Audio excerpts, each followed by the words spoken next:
Caregiving can sometimes feel like an impossible struggle. Caregivers may be torn between taking care of loved ones and trying to maintain balance in life. The good news is that it doesn't have to be that way. The Caring Generation with host Pamela D Wilson is here to focus on the conversation of caring. You're not alone. In fact, you're in exactly the right place to share stories and learn tips and resources to help you and your loved ones. So now, please welcome the host of The Caring Generation, Pamela D Wilson. This is Pamela D. Wilson, caregiving expert, speaker, consultant, and guardian of the Caring Generation. The Caring Generation focuses on the conversation of caring, giving us permission to talk about aging, the challenges of caregiving, changes in health, and everything in between. It's no surprise that needing care or becoming a caregiver changes everything. The Caring Generation is here to guide you along the journey to let you know that you're not alone. You are in exactly the right place to share stories, learn about caregiving programs and resources to help you and your loved ones plan for what's ahead.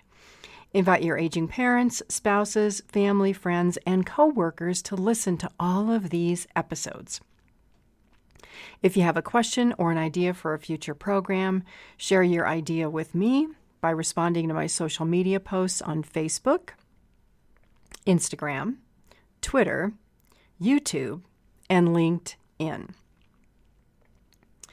This week, the program is all about the life of family caregivers, or really anyone planning for getting the most out of life in your 60s and beyond. We'll talk about 8 areas to think about regardless of your age for the day that you do reach 60 and live beyond that number.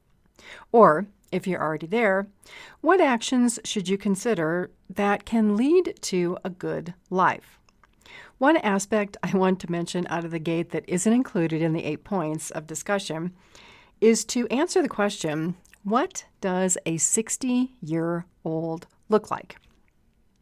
If you Google that question, what does a 60-year-old look like, you'll probably see a lot of photos come up of gray-haired women and men who look really old. While I'm not saying that 60-year-olds may not have gray hair, not all do.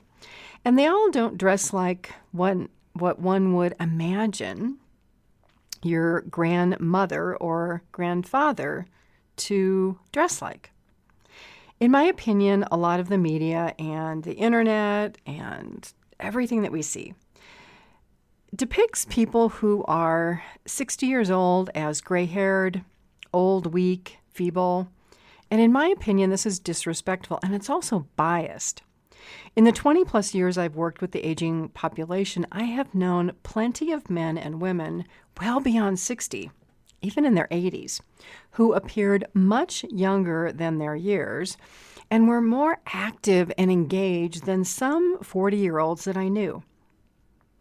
So when I talk about getting the most out of life in your 60s, everything you will hear in this program is beneficial for people of all ages, because there's really a lot to do and learn if getting the most out of your life in your 60s and beyond is important to you. Let's begin with number 1, which may be the most obvious thing that people in their 60s or approaching 60 think about. It's retirement. So why do we think that the 60s are a time to retire? Well, it's probably because the age when one can begin to receive Social Security is age 62, and Medicare kicks in at 65. Where you are in the retirement planning process could mean that maybe you're in your 40s, thinking about the years leading up to retirement, or maybe you're 40 and you've worked hard and you have decided to retire early and live very frugally for the rest of your life. Or maybe you've retired and the retirement lifestyle isn't meeting your expectations. I know people at both ends of the spectrum. Those who are retired and can't imagine a different life. Others who are retired and bored out of their minds because they feel they don't have a purpose or a reason to get out of bed in the morning. There's also a big difference in the monthly amount you get from Social Security between retiring and taking benefits at age 62 or waiting until 67. I've also known people who retired and died 6 months later. For some, retirement means the years after a person stops working. But this definition isn't everyone's dream, because time after working consistently in a job or career you love that turns out into having nothing to do every day can be too unstructured. Just the opposite. If you tolerated instead of loved your job, retirement can be a welcome blessing. Retiring to other people might mean leaving a high-pressure job to do work that you consider a hobby well into your 70s or 80s. However, when you think about it, getting the most out of life in your 60s doesn't only have to refer to work or a career. So when you think of the definition of a good life, what does this mean to you? Are you living the good life today? Or is living a good life more of a dream that seems very far off into the future? I want to relate the idea of a good life to being happy in however you define happiness. What does happiness mean to you? It's interesting when I ask people this, some really don't know. They can't tell me, or they have to think about it. Family caregivers in their 60s and beyond who are caring for a spouse or an elderly parent experience days consumed with working and caregiving. Some of them may be working full-time and then participating in caregiving activities, 20 or more hours a week over their full-time job. Few I know would define this as living a good life, even though they feel a duty to keep up with everything that must be done.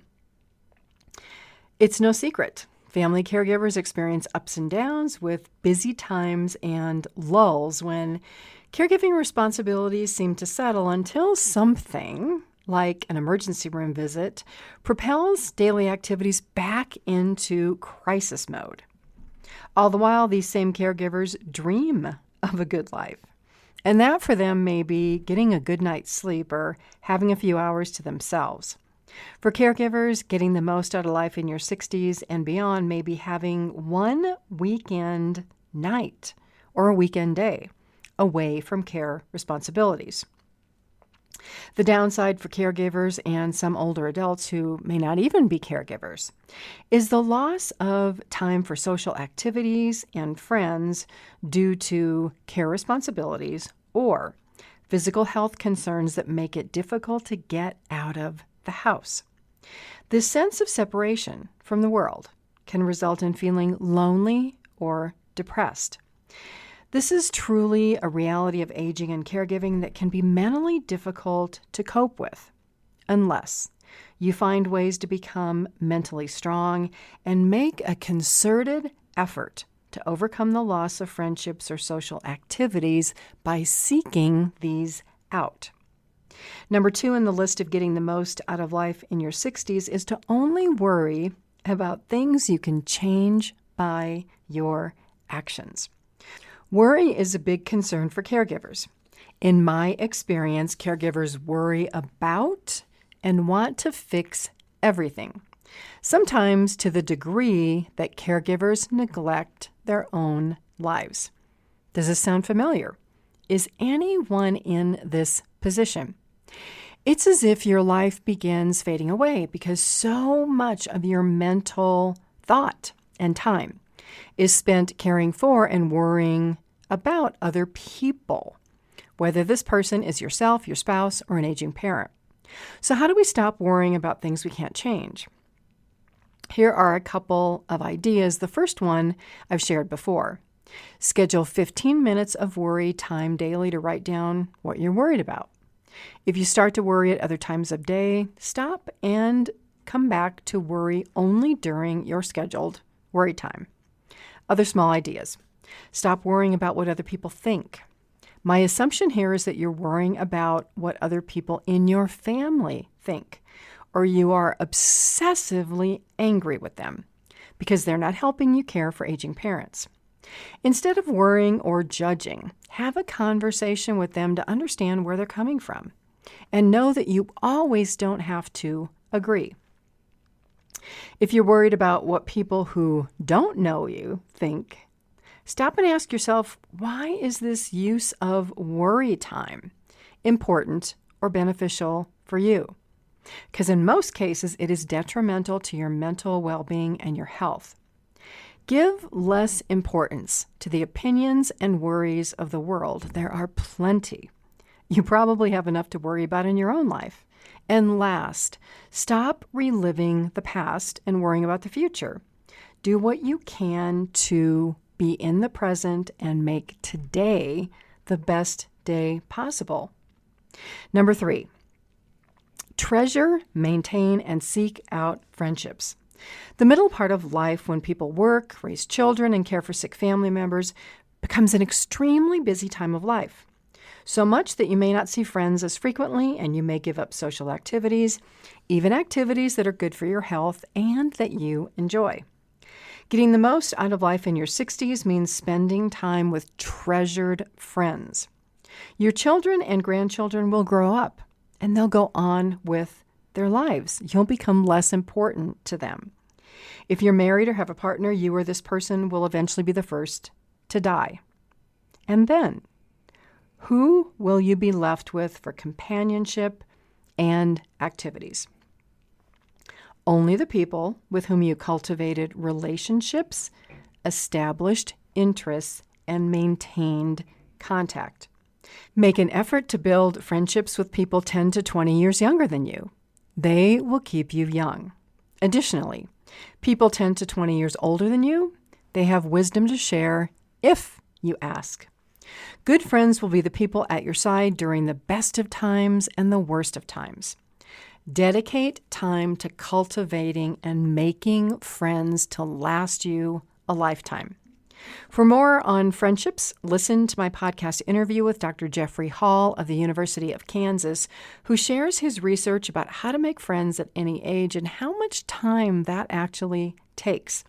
Search for the Caring Generation episode 53.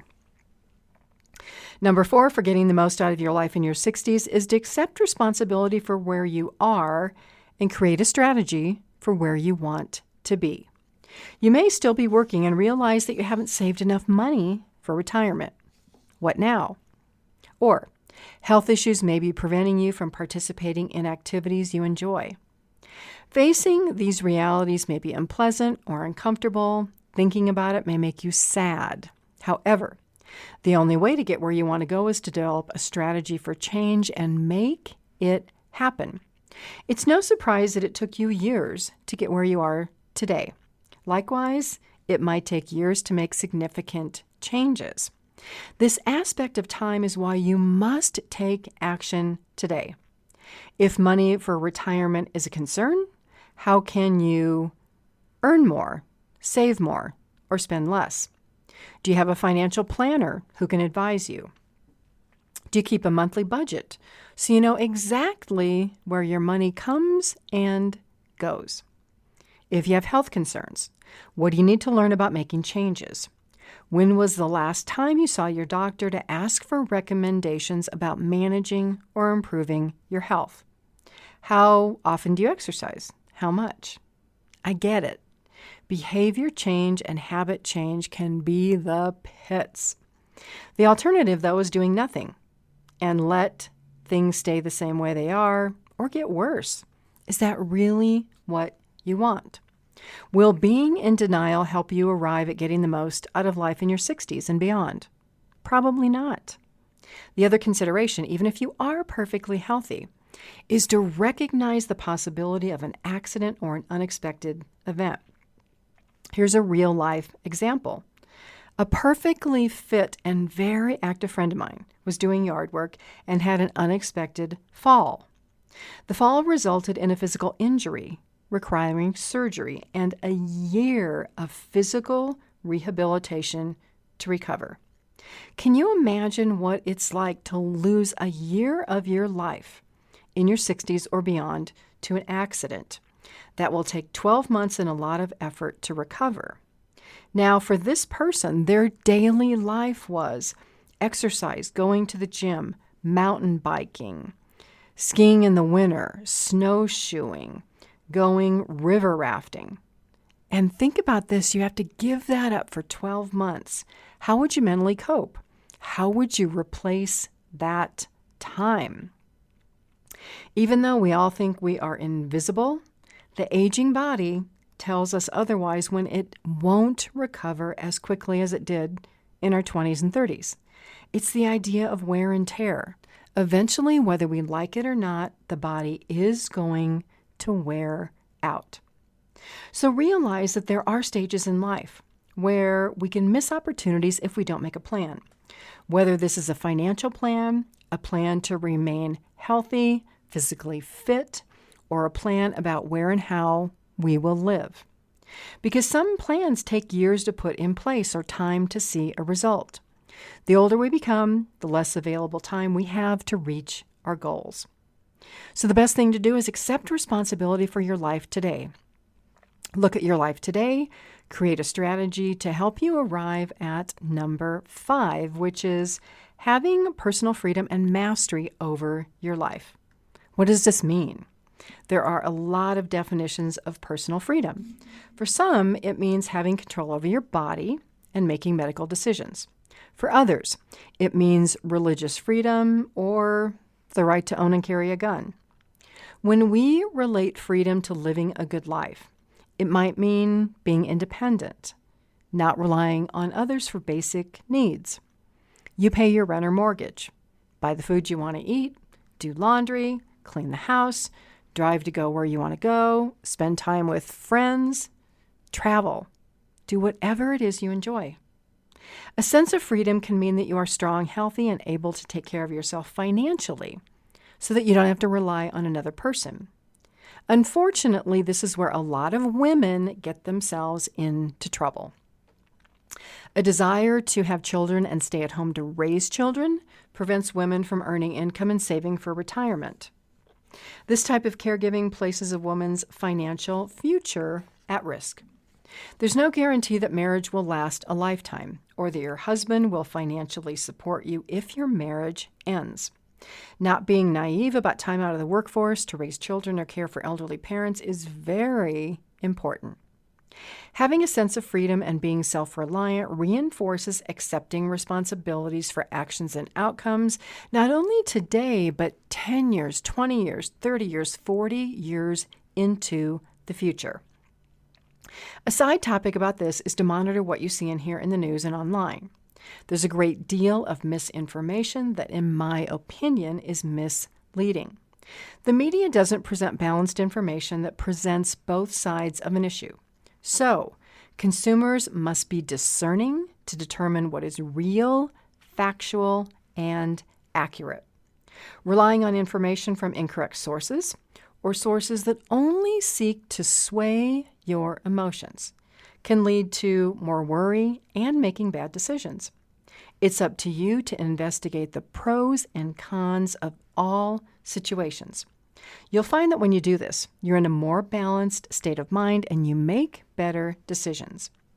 So instead of accepting information that can be life-changing at face value, learn to ask questions to confirm the facts so that you have the freedom to decide. Let's take a short break. When we return, more on getting the most out of life in your 60s. Pay it forward. Help others dealing with health, aging, or caregiving issues by sharing information about my website, PamelaDWilson.com, and this podcast. If you or anyone you know is seeking practical and detailed steps for caring for aging parents or yourself, check out my complimentary online caregiver program. Caregiving doesn't have to be a do-it-yourself job. This podcast, The Caring Generation, answers questions caregivers ask, and it's available worldwide on my website and your favorite podcast and music apps like Apple, Spotify, and Spreaker. This is Pamela D Wilson, caregiving expert and elder care consultant on The Caring Generation. Stay with me. I'll be right back.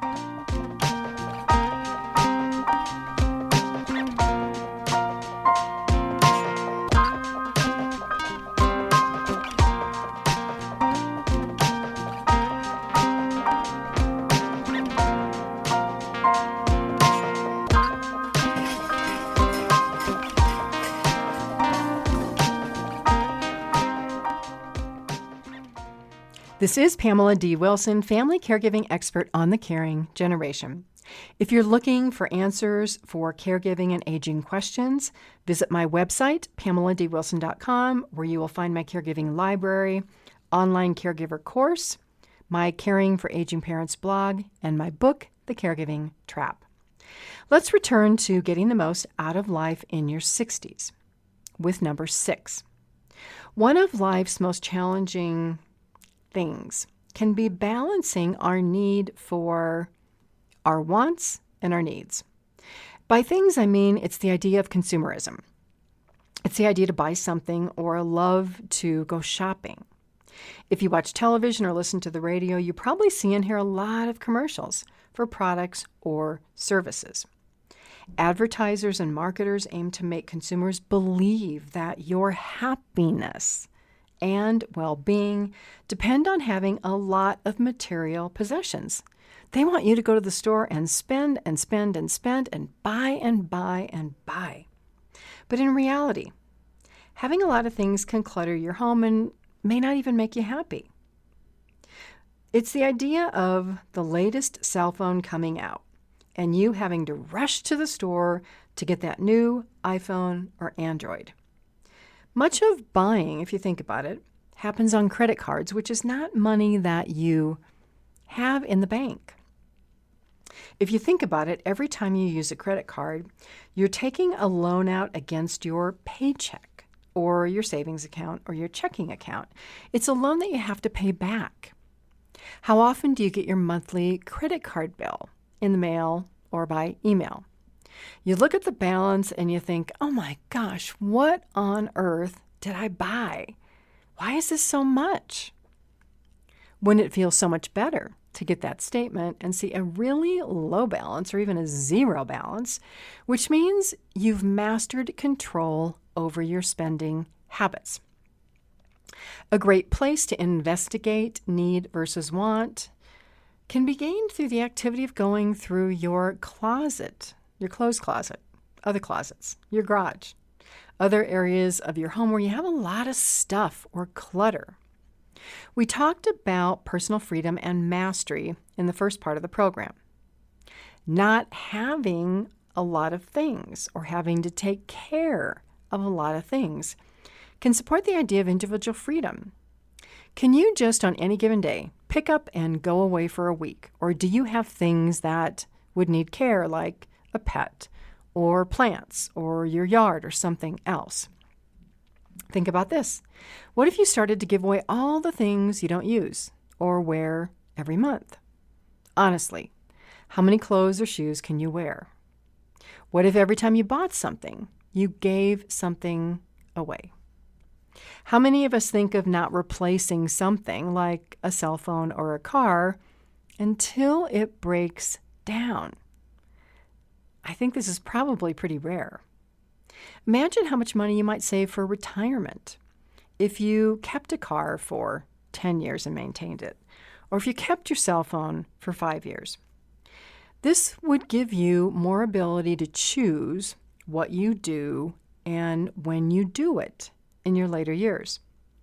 Balancing a need for things can be difficult if you spend time with people who constantly buy and buy and buy and consume and consume and consume.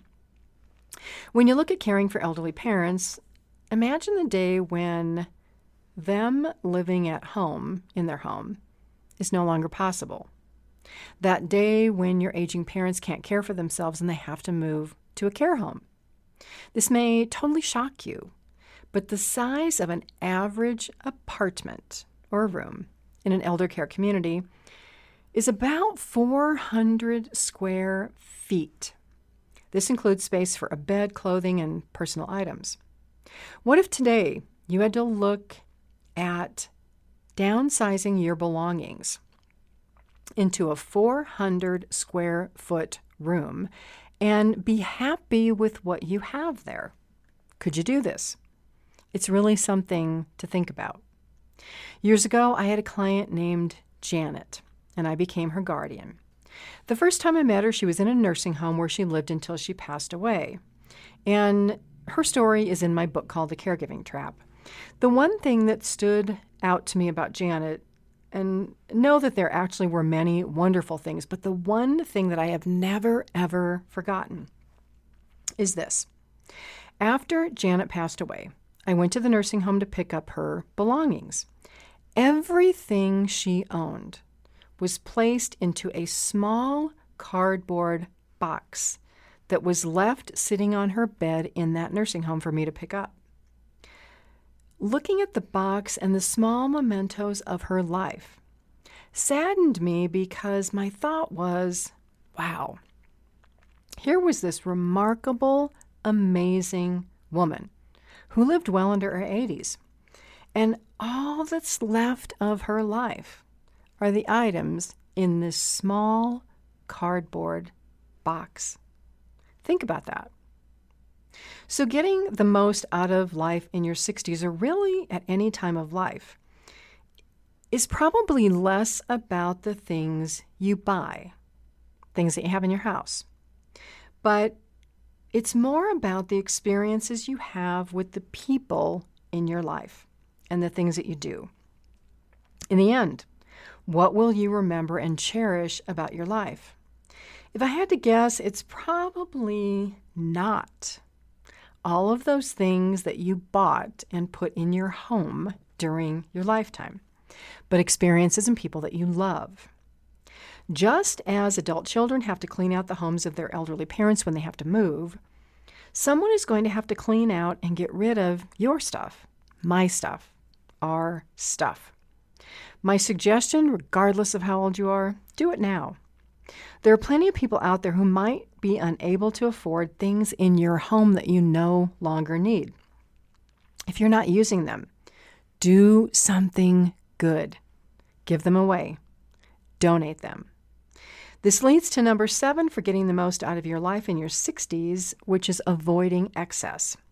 And in this case, excess doesn't mean excess stuff in your home, but excess activities. Things like smoking cigarettes, drinking or eating too much, that results in being overweight or other problematic health conditions that prevent you from living the life of your dreams after age 60.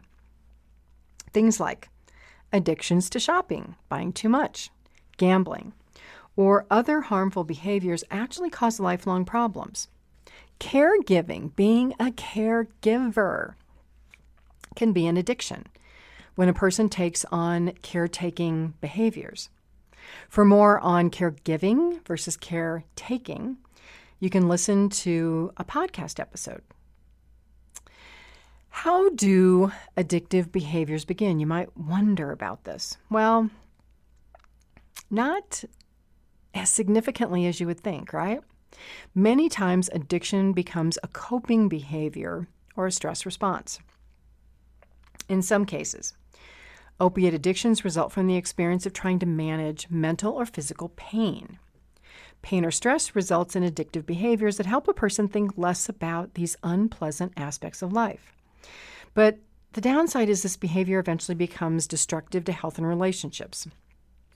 If you have an addictive behavior, identify it, admit the problem, and seek help. Overcoming addiction can require participation in counseling, in a treatment program, or a 12-step program.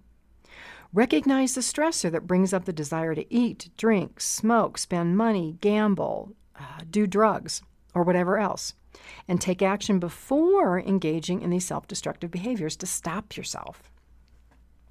Number 8 for getting the most out of life in your 60s is to be kind.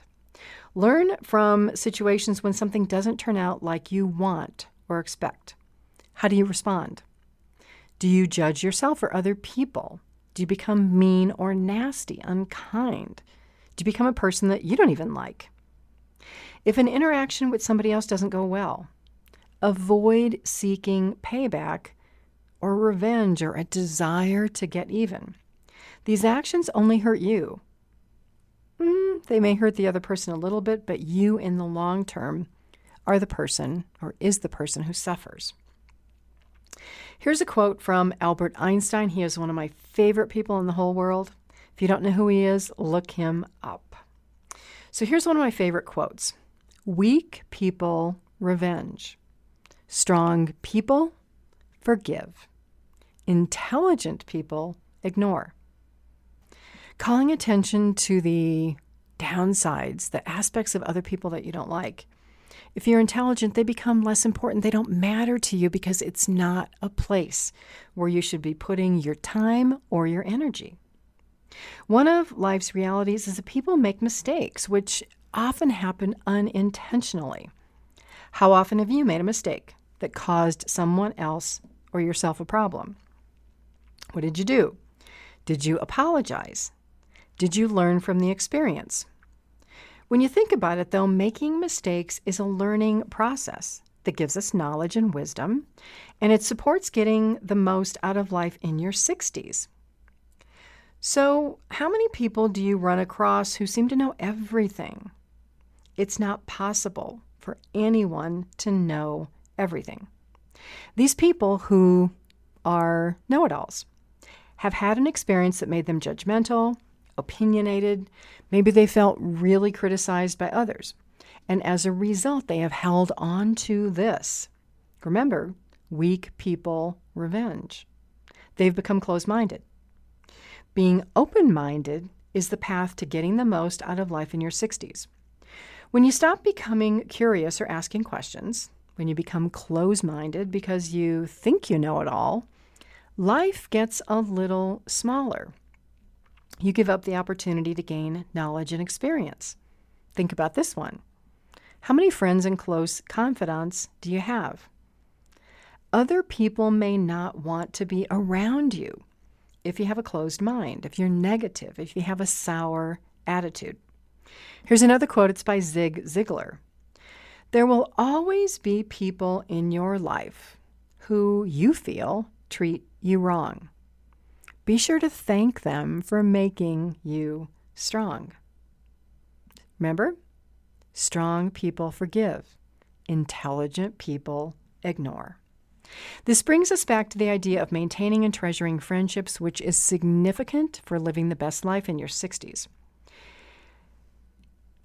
I realize that paying attention to all of these things, these 8 things, and there's probably more, may seem like a major life project, and it can be.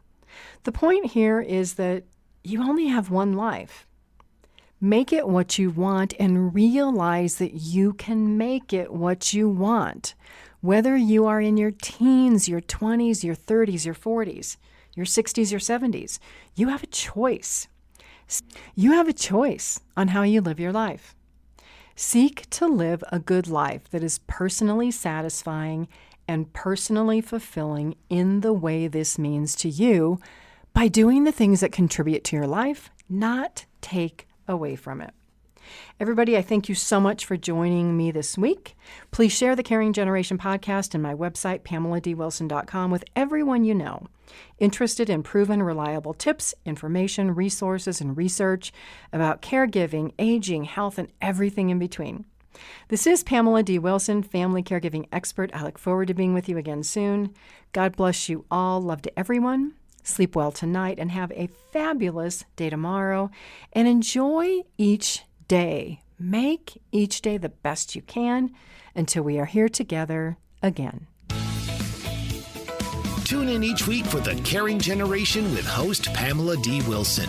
Come join the conversation and see how Pamela can provide solutions and peace of mind for everyone. Here on Pamela D. Wilson's The Caring Generation.